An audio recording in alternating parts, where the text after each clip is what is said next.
Масштабная экологическая акция состоялась. Местом проведения финального в этом году субботника стало сельское поселение Нестеровское, а точнее берег реки Асы.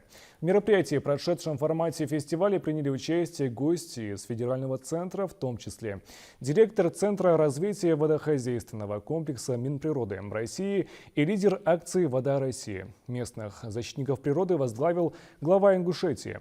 Ему помогали многочисленные волонтеры и другие участники экослета.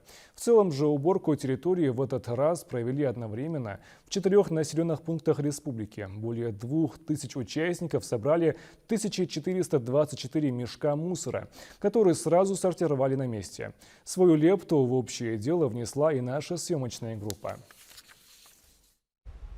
Отличная погода и веселая компания – главные компоненты коллективного субботника. На этот раз в рамках акции «Вода России» активисты решили провести уборку сразу в 4 локациях.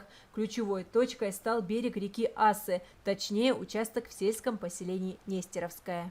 Мы вот вместе все тут очень потрудились, чтобы найти место, где проводить эту акцию, потому что достаточно чисто везде. Вот. И в этом смысле, конечно, ну что говорить, цифры говорят сами за себя. Каждый третий житель Республики Ингушетия участвует в акции «Вода России». И это уже давно, на протяжении почти 10 лет. Вот. И я могу сказать так, что здесь такая слаженная работа команды большой. После объявленного старта, который дала известная актриса Юлия Михалкова, с особым энтузиазмом участники взялись проводить надлежащий экологический вид берега реки Аса, так как это место является излюбленной точкой горожан для проведения своего досуга. К сожалению, среди них часто наблюдаются и те, кто отдохнуть любит, а убирать за собой мусор не очень, надеясь на то, что это за них сделает кто-то другой. И, к счастью, такие люди находятся. Людей ответственных становится все больше, и люди начинают понимать, что чистоту нужно сохранять не только в доме, во дворе, но и на берегу реки, в тех местах, где ты отдыхаешь.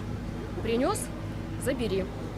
И свою роль я вижу как важную в этом мероприятии, потому что своим примером, возможно, я могу кого-то вдохновить на доброе дело. К масштабной акции присоединились директор фонда информации по водным ресурсам, лидер движения «Эко», а также представители волонтерских организаций и граждане с активной жизненной позицией и первые лица региона.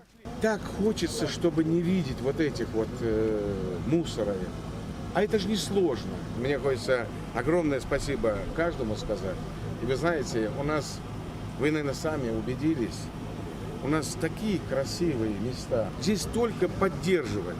В формате эко-квеста команды волонтеров прошли вдоль берегов реки. Мусор распределяли сразу по разным категориям – металл, пластик, стекло и бытовой – для последующего вывоза и переработки. За несколько часов было собрано почти 1500 мешков различных отходов. Нам нравится участвовать часто в таких акциях.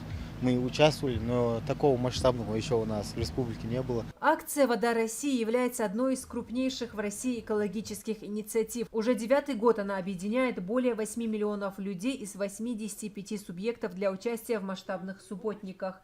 Этот сезон имеет все шансы стать уникальным. Уже 5 декабря, в День волонтера, будут подведены итоги по количеству присоединившихся к проекту. После окончания основной части всех волонтеров пригласили на обед. На свежем воздухе горячий бульон, плов и пироги были особенно кстати. Ася Горчиханова, Мадина Марзиева, Вести, Ингушетия.